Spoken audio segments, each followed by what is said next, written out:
Welcome friends, in this video tutorial we will learn how to find and replace our content which are in Excel worksheet.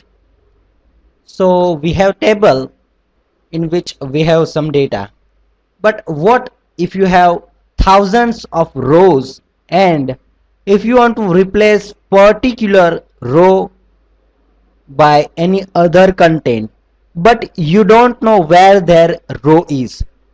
So you have to check one by one thousand rows and you have to find that particular row where your data to be replaced is located.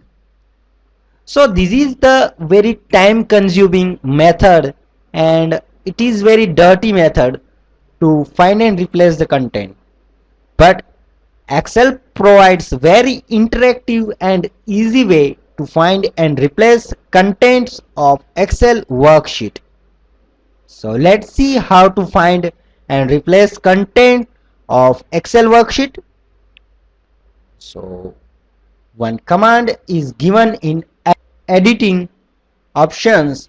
So go to and click on the find and select. So currently I want to find my content in my data table.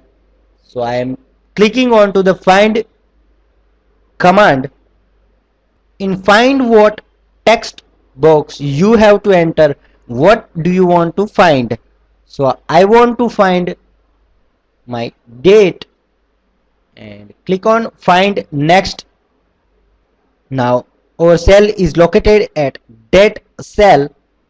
So this is our date and automatically our date is located when we click on find next. Now let's see find and replace option.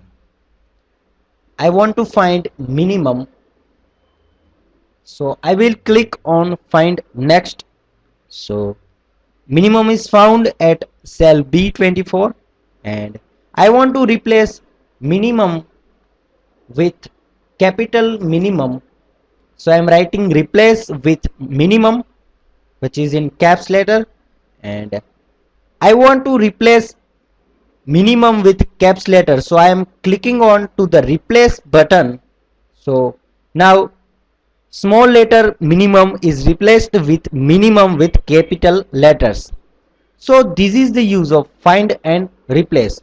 Now if you want to replace at many location at the same time, then you can use replace all option to replacing all the contents where you want to replace your particular content. So this is about finding and replacing content in Excel 2007. Thank you.